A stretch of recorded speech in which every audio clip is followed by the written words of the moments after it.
दोस्तों welcome back to the channel. दोस्तों आज के इस वीडियो में हम लोग सीएसएस सेलेक्टर्स पढ़ने जा रहे हैं। दोस्तों ये एक बहुत ही ज़्यादा इंपॉर्टेंट प्रॉपर्टीज़ है क्योंकि और दोस्तों ये एक बेसिक है जो कि आपको जानना बहुत ही ज़रूरी है, तभी दोस्तों यहाँ पे सीएसएस के आगे की प्रॉपर्टीज़ आपको समझ आएगी। तो दोस्तों यहाँ पे हम लोग ये बात करेंगे कि दोस्तों किसी भी एलिमेंट पे जब हम लोग सीएसएस अप्लाई करते हैं तो उसका हम लोग बैकग्राउंड चेंज कर देते हैं, बॉर्डर चेंज कर देते हैं। तो दोस्तों वो कैसे होता है, हम लोग कैसे उस चीज़ को एलिमेंट को टारगेट करते हैं और उसका हम लोग बैकग्राउंड चेंज कर देते हैं। तो आज इस वीडियो बहुत ही ज़्यादा इंटरेस्टिंग होने वाली है। तो दोस्तों अगर अभी तक आपने चैनल को सब्सक्राइब नहीं किया है तो दोस्तों चैनल को सब्सक्राइब ज़रूर कर लीजिए। चलिए शुरू करते हैं। तो दोस्तों सबसे पहले यहाँ पे हम लोग क्या करते हैं, अपना विजुअल स्टूडियो कोड ओपन कर लेते हैं। ठीक है दोस्तों। तो दोस्तों अगर आपको ये नहीं पता कि विजुअल स्टूडियो कोड कैसे यूज़ करना है, इंस्टॉल कैसे करना है, तो यहाँ पर मैंने वीडियो बना रखी है, आप चैनल पर जा करके देख सकते हैं। ठीक है दोस्तों। तो दोस्तों यहाँ पे हम लोग चलते हैं और फाइल पे क्लिक करते हैं। तो दोस्तों यहाँ पे क्या करते हैं, एक फोल्डर ओपन कर लेते हैं। ठीक है। और यहाँ पे डेस्कटॉप पे चल के यहाँ पे न्यू फोल्डर पे क्लिक करते हैं और दोस्तों यहाँ पे CSS लिख के दोस्तों यहीं पे ओपन कर लेते हैं। ठीक है। यहाँ पे CSS जो यहाँ पे मैंने फोल्डर बनाया है ये विजुअल स्टूडियो कोड में ओपन कर लेते हैं। ठीक है। ये मेरा ओपन हो गया। तो दोस्तों यहाँ पे हम लोग index.html बना लेते हैं। ठीक है। index.html ये मैंने बना दिया। अब दोस्तों यहाँ पे हम लोग क्या करते हैं, CSS भी बना लेते हैं क्योंकि दोस्तों यहाँ पे मैं एक्सटर्नल CSS अप्लाई करने वाला हूँ। ठीक है। तो यहाँ पे style.css लिख देते हैं और दोस्तों यहाँ पे हम लोग क्या करते हैं, बॉयलर प्लेट लगा देते हैं HTML की। तो दोस्तों ये देखिए यहाँ पे मैंने बॉयलर प्लेट लगा दी HTML की। तो दोस्तों यहाँ पे हम लोग क्या पढ़ने जा रहे हैं, तो CSS सेलेक्टर के बारे में पढ़ेंगे। तो दोस्तों यहाँ पे CSS सेलेक्टर लिख देते हैं। तो दोस्तों यहाँ पे मैंने CSS सेलेक्टर लिख दिया। अब यहाँ पे समझेंगे CSS सेलेक्टर के बारे में। तो दोस्तों यहाँ पे मैं आपको बता दूँ CSS सेलेक्टर होते क्या है। तो उससे पहले दोस्तों यहाँ पे मैं लिंक कर देता हूँ एक्सटर्नल CSS से, और दोस्तों यही मैं रिकमेंड करूँगा आपको कि एक्सटर्नल CSS ही आप यूज़ करें। ठीक है दोस्तों। तो यहाँ पे मैंने एक्सटर्नल CSS यहाँ पे अप्लाई कर दिया। तो दोस्तों ये है। ठीक है। अब यहाँ पे मैं आपको बताता हूँ CSS सेलेक्टर्स क्या होते हैं। दोस्तों यहाँ पे 4 तरीके के CSS सेलेक्टर्स होते हैं। पहले होता है दोस्तों ID सेलेक्टर, दूसरा होता है क्लास सेलेक्टर, तीसरा होता है दोस्तों एलिमेंट सेलेक्टर, चौथा होता है ग्रुपिंग सेलेक्टर। तो ये सबके बारे में आज मैं बताने वाला हूँ। तो दोस्तों यहाँ पे एक एक करके स्टार्ट करते हैं। तो सबसे पहले दोस्तों यहाँ पे मैं आपको ID सेलेक्टर के बारे में बताता हूँ कि ID सेलेक्टर के थ्रू हम कैसे एलिमेंट को टारगेट करते हैं। ठीक है। तो दोस्तों यहाँ पे मान लीजिए कोई मैं पैराग्राफ ले लेता हूँ। ठीक है। और यहाँ पे लॉरेम यहाँ पे 10 लिख देता हूँ। ठीक है। तो ये आ गया। उसके बाद दोस्तों हम लोग करते क्या हैं, इसके बाद यहाँ पे हम लोग एक दोस्तों यहाँ पे div ले लेते हैं। मान लीजिए div ले लेते हैं। ठीक है। और लिखते हैं यहाँ पे दिस इज div एलिमेंट। ठीक है। ये लिख दिया। अब दोस्तों यहाँ पे क्या है, यहाँ पे ये नॉर्मल सा मैं अपना लाइव सर्वर ओपन कर लेता हूँ। ठीक है। ये है। तो यहाँ पे लाइव सर्वर ओपन कर लेता हूँ। तो दोस्तों ये मेरा लाइव सर्वर ओपन हो गया। तो दोस्तों आप देखिए ये नॉर्मल सा मेरा टेक्स्ट दिख रहा है। ठीक है। जो मैंने लिया है, एक मेरा पैराग्राफ है और ये मेरा डेवलपमेंट है।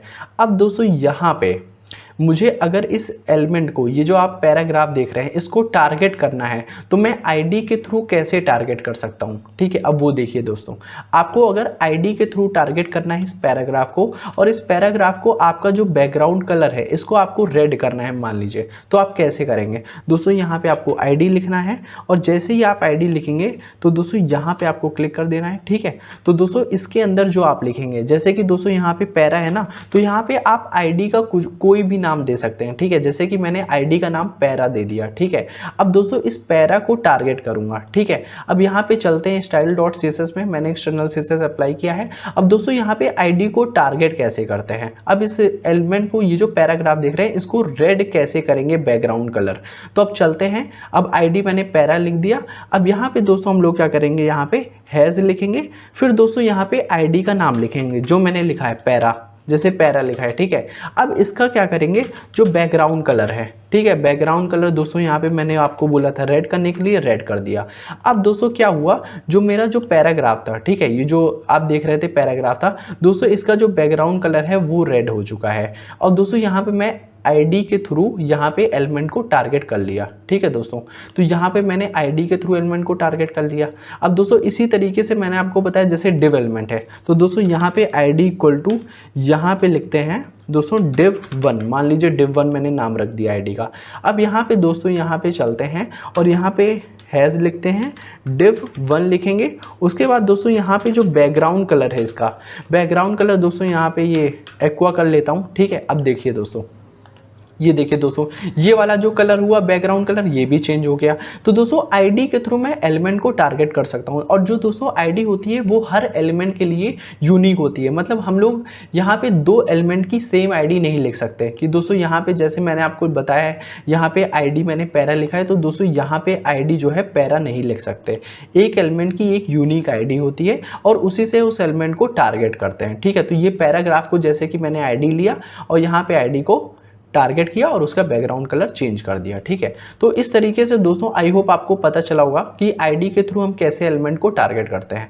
अब दूसरा मैं बताता हूं दोस्तों, यहाँ पे होता है यहाँ पे आपको बताता हूं क्लास सेलेक्टर, ठीक है। क्लास सेलेक्टर का मतलब होता है कि दोस्तों यहाँ पे ग्रुप ऑफ एलिमेंट को यहाँ पे टारगेट करता है, ठीक है। जैसे आईडी जो होता है एक सिंगल एलिमेंट को टारगेट करता है, लेकिन जो क्लास होता है वो दोस्तों ग्रुप ऑफ एलिमेंट को टारगेट करता है। जैसे कि अब यहाँ पे मैं क्लास लिखता हूँ, ठीक है। अब देखिए दोस्तों, यहाँ पे मैंने क्लास लिख दिया। अब यहाँ पे क्लास, जैसे मैंने यहाँ पे पैरा लिखा है, ठीक है, यहाँ पे पैरा लिखा है, ठीक है।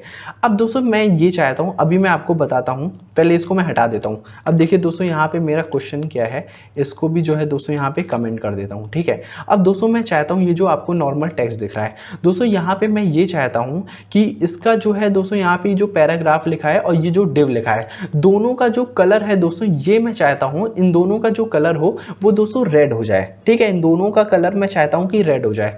एक तो तरीका मैंने आपको बताया कि अलग अलग आईडी दोस्तों यूज करके मैं टारगेट करूंगा और उसको रेड कर दूंगा।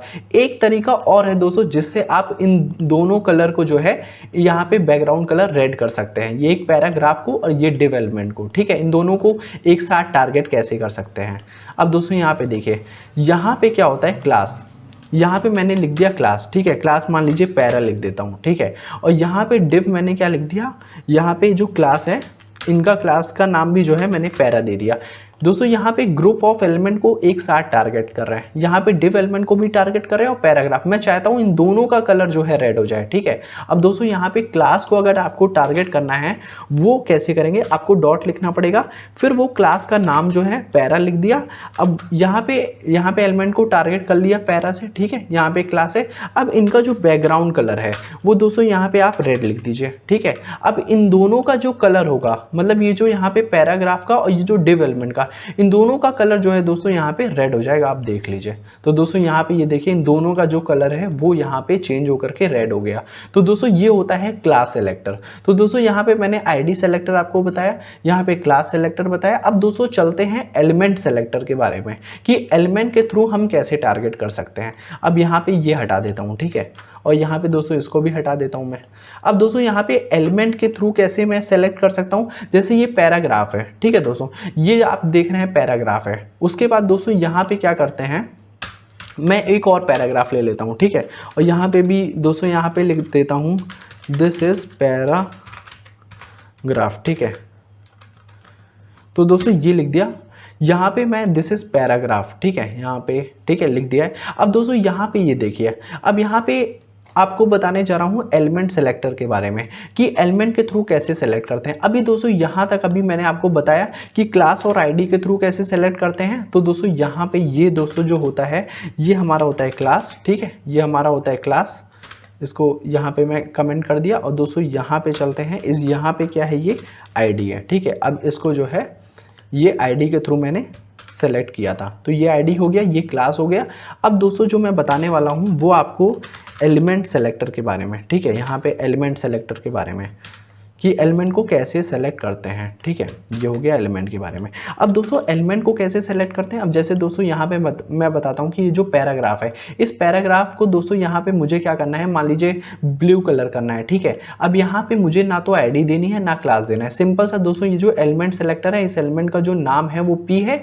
दोस्तों यहाँ पे आपको यहाँ पे P लिख देना है। उसके बाद दोस्तों यहाँ पे आपको सिंपल सा जो बैकग्राउंड कलर है यहाँ पे आपको ब्लू कर देना है, मान लीजिए एक्वा कर देता हूँ, ठीक है। अब दोस्तों यहाँ पे मैंने सेलेक्ट कर लिया, यहाँ पे कुछ नहीं यूज़ किया, ना आईडी यूज़ किया ना क्लास, बस डायरेक्ट एलिमेंट का जो दोस्तों यहाँ पे पैराग्राफ था वो एलिमेंट मैंने लिखा यहाँ पे, और यहाँ पे बैकग्राउंड कलर यहाँ पे लगा दिया एक्वा। अब देखिए दोस्तों ये जो है दोस्तों यहाँ पे ये जो पैराग्राफ था, ये जो पैराग्राफ पे था उस पे दोस्तों यहाँ पे ब्लू कलर अप्लाई हो गया। तो दोस्तों एक तो हमारा यहाँ पे ये पैराग्राफ था और दूसरा ये पैराग्राफ था, तो जितने भी पैराग्राफ है सब पे जो है बैकग्राउंड कलर ब्लू हो चुका है, ठीक है। तो ये होता है एलिमेंट सेलेक्टर। अब एक और डिव में भी आपको दिखा देता हूँ। अब अगर डिव को टारगेट करना है, ये एलिमेंट सेलेक्टर है, तो यहाँ पे दोस्तों बैकग्राउंड कलर जो है मान लीजिए यहाँ पे दोस्तों यहाँ पे चॉकलेट कलर का ले देता हूँ, ठीक है। तो दोस्तों यहाँ पे देखिए ये हो गया दोस्तों चॉकलेट कलर, ठीक है। तो ये हो गया, ये एलिमेंट सेलेक्टर हो गया, ठीक है। तो इतना आई होप आपको समझ आ गया होगा एलिमेंट सेलेक्टर के बारे में दोस्तों। अब हम लोग चलते हैं लास्ट में दोस्तों, होता है एक हमारा ग्रुपिंग सेलेक्टर। क्या होता है दोस्तों यहाँ पे ग्रुपिंग सेलेक्टर, ठीक है। अब यहाँ पे समझते हैं कि ग्रुपिंग सेलेक्टर का मतलब क्या होता है, ठीक है। अब दोस्तों ग्रुपिंग सेलेक्टर का मतलब ये होता है कि यहाँ पे ये इसको हटा देते हैं, ठीक है। अब दोस्तों मैं ये चाहता हूँ, अब देखिए ग्रुपिंग सेलेक्टर क्या होता है दोस्तों, यहाँ पे जैसे P टैग है और div टैग है। अब इन दोनों को दोस्तों ग्रुप एलिमेंट का मतलब है कि यहाँ पे P टैग और div एलिमेंट को दोनों एक साथ मुझे यहाँ पे CSS अप्लाई करनी है। जैसे कि पैराग्राफ हो गया, कॉमा लगाया और उसके बाद दोस्तों यहाँ पे div है, ठीक है, div मैंने लिख दिया। अब इन दोनों को मुझे क्या करना है दोस्तों, यहाँ पे टारगेट करना है, पैराग्राफ को और div को कॉमा लगा करके। ये ग्रुपिंग ऑफ एलिमेंट है, ठीक है, ग्रुपिंग सेलेक्टर है। अब दोस्तों यहाँ पे मैं बैकग्राउंड कलर चाहता हूँ क्या हो जाए दोस्तों, बैकग्राउंड कलर यहाँ पे मान लीजिए दोस्तों, यहाँ पे कोई भी कलर ले लेता हूँ दोस्तों, यहाँ पे डार्क ब्लू ले लेता हूँ, ठीक है, ये लिख दिया। अब ये जो कलर लिख दिया, अब यहाँ पे जो पैराग्राफ है और जो div है दोनों यहाँ पे डार्क ब्लू हो जाएगा। तो ये देख सकते दोस्तों यहाँ पे मेरा जो है डार्क ब्लू हो चुका है। तो ये होता है दोस्तों यहाँ पे ग्रुपिंग सेलेक्टर। तो दोस्तों यहाँ पे 4 तरीके के सेलेक्टर होते हैं जिससे आप एलिमेंट को टारगेट कर सकते हैं। पहला आईडी सेलेक्टर मैंने बताया कि यहाँ पे हर जो एलिमेंट की एक यूनिक आईडी होगी जिसके थ्रू आप जो है एलिमेंट को टारगेट कर सकते हैं और उस पर CSS अप्लाई कर सकते हैं, जो भी आपको अप्लाई करना हो CSS। उसके बाद दोस्तों क्लास मैंने बताया, डॉट यहाँ से क्लास को डिनोट करते हैं और हैज़ से दोस्तों यहाँ पे आईडी को डिनोट करते हैं। और जो हमारा एलिमेंट होता है दोस्तों, यहाँ पे जो नाम होता है जैसे कि पैराग्राफ का P टैग होता है, तो दोस्तों वो P टैग को ही मैंने टारगेट कर लिया और उस पर जो है मैंने अप्लाई कर दिया। तो दोस्तों वो होता है एलिमेंट सेलेक्टर। ग्रुपिंग सेलेक्टर होता है दोस्तों ग्रुप ऑफ एलिमेंट को टारगेट करता है। जैसे कि यहाँ पे एक सिंगल यहाँ पे मैंने आपको बताया एलिमेंट सेलेक्टर, वैसे ग्रुपिंग सेलेक्टर हो गया जिसमें कि पैराग्राफ और div एलिमेंट दोनों को ले लिया और उसको टारगेट कर लिया। तो दोस्तों आई होप आपको ये वीडियो आपको बहुत पसंद आई होगी। अगर दोस्तों वीडियो अच्छी लगी होगी तो आप इसे लाइक शेयर सब्सक्राइब जरूर कर दीजिए। तो दोस्तों मिलते हैं नेक्स्ट वीडियो में।